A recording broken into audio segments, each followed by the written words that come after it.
자, 친구들 모두 자리에 앉았네요. 그래, 해외 각국에서 K건설사가 인정받고 있어요. 그쵸? 여기까지는 다들 잘 알 거야.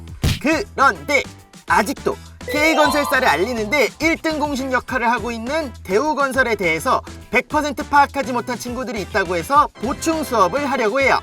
1타 강사 정대우가 혼신의 보충 수업을 준비했다. 안녕하세요, 정대우의 대충 수업 1타 강사 정대우입니다.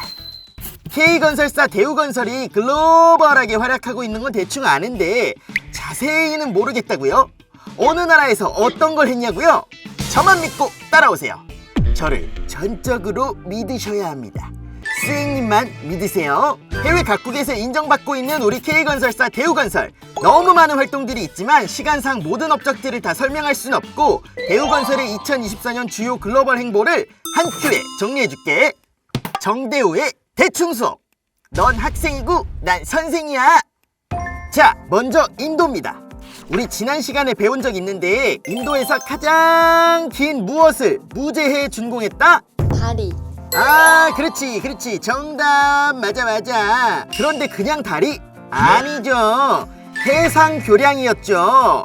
지난 1월 대우건설이 총 21.8km로 인도 최장 해상교량인 뭄바이 해상교량을 무제해 준공하며 다시 한번 K건설의 저력을 보여줬습니다.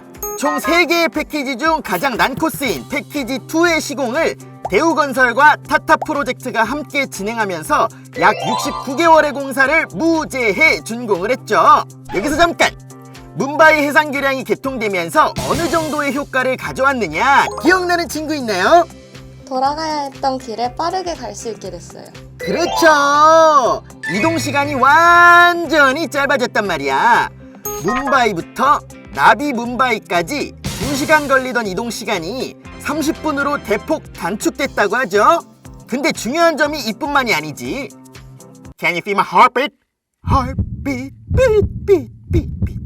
지구의 허파라고 불리는 맹그로브 숲의 피해를 최소화하고자 PSM 공법을 사용해서 맹글었단 말이지. 대쌤, 하트비트는 심장박동 아닌가요? 허파는 렁인데. 그러네. 너네가 영어 공부는 열심히 하는구나. 그래요, 알겠어. 인정할게요. 내가 영어 전공은 아니잖아. 나는 그냥 그만큼 중요하다는 것을 말하고 싶었던 거죠. 그러니까 폐도, 심장도, 환경보호도 중요하다 이 말입니다. 아무튼 넘어갈게요. 자, 이제 아시아를 넘어 이제 아프리카까지 갑니다. 아프리카 최대 거점 시장이자 대우건설의 주력 진출국인 이곳 어디라고 했죠? 나이지리아. 중요하다고 했죠? 여기서 지금 공사 중인 중요한 대형 프로젝트가 있지. 그래, 나이지리아 에너렌지 트레인 7. 맞아요. 지난 2월에 이 나이지리아 에너렌지 트레인 7 전체 LNG 설비의 70에서 80%를 차지하는 주요 핵심 공정인 극저온용 열교환기 설치를 완료했어. 오케이, 이건 좀 어려울 수 있다. 그럼 이렇게 해볼까? 우리가 뭘 옮겨야 하는데 부피가 큰 게 나을까요? 작은 게 나을까요? 작아야지 쉽죠? 바로 그거야. 천연가스를 해상 운송을 할 건데 그러려면 액화시켜서 부피를 줄이는 게 제일 중요하단 말이지. 그때 필요한 게 바로 극저온용 열교환기야. 이 극저온용 열교환기를 통해서 천연가스를 정제하고 액화하는 과정이 LNG 밸류 체인 중에 가장 핵심 공정이거든. 이 중요한 걸 지난 2월에 설치 완료했다는 거. 그리고 포인트 하나 더. 설치된 이번 극저온용 열교환기가 에어프로덕츠사의 APC3MR 기술을 그 어떤 특별한 기술을 적용해서 만들었는데 자세한 설명은 자막으로 나갈 거야.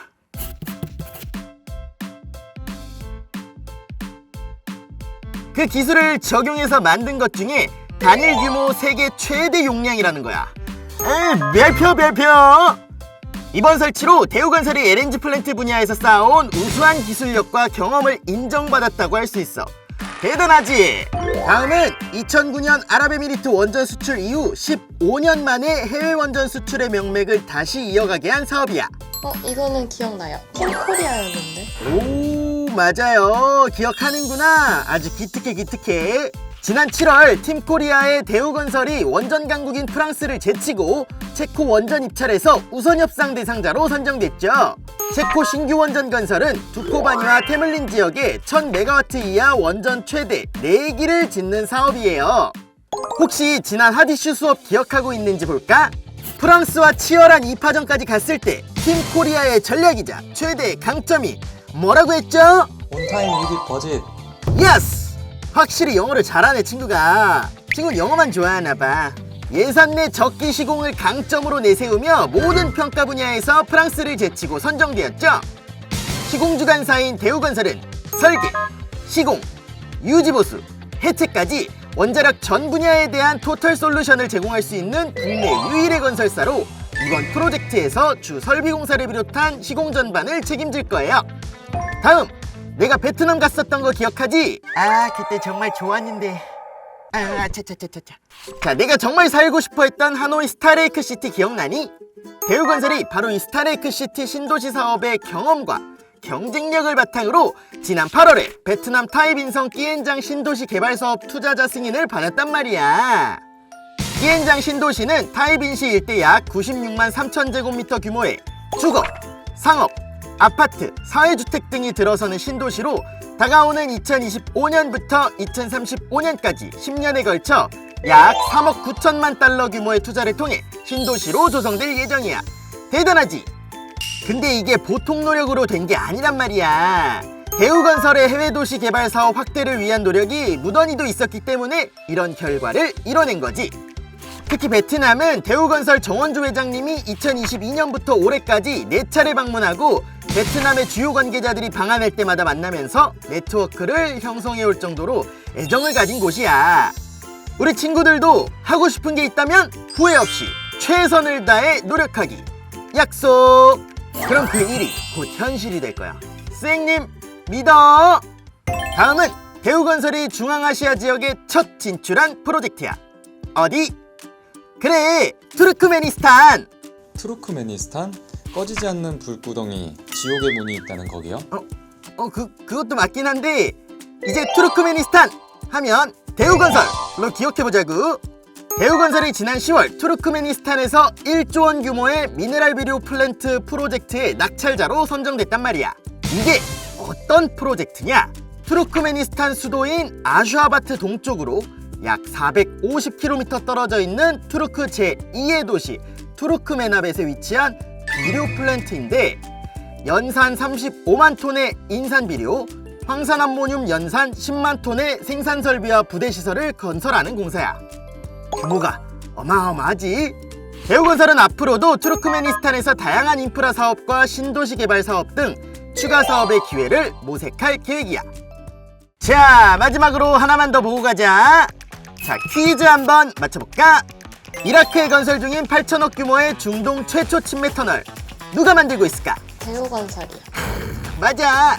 눈치 점수 100점! 대우건설이 건설 중인 코르알 주바이르 침매 터널은 이라크 남부 바스라주 알포에 새로운 낭만을 건설하는 알포 그랜드 포트 프로젝트의 일환으로 신앙만이 들어설 알포 지역과 기존 낭만이 있는 움카스르 지역을 이어주는 도로 구간 중 약 1.2km 폭의 운하를 횡단하기 위한 8천억 원 규모의 해저 침매 터널 프로젝트야. 이라크 항만 물류의 중심을 구축하는 중요한 사업이자 중동 지역에 건설되는 최초의 침매 터널이라는 게 특징이지. 오, 중동 최초요? 맞아. 이 프로젝트의 완공에 있어서 중요한 단계인 주수를 기념하는 행사가 지난 10월 말에 있었어. 침매 터널이 완공되면 이라크 신항만과 알포 움카스르 연결도로가 연계돼서 항만부터 내륙 운송까지 이라크 재건과 물류 역량 발전에 크게 기여할 것으로 보고 있단다. 자, 오늘은 2024년 대우건설의 글로벌 행보에 대해 중요한 부분들만 쏙쏙 골라서 정확하고 쉽게 설명해봤어. 자, 모두 이 정도는 알아야 한다고, 알았지? 다음에도 정리가 필요한 것이 있다면 댓글로 알려줘. 이번 수업은 여기서 마치도록 할게. 여러분 모두 안녕!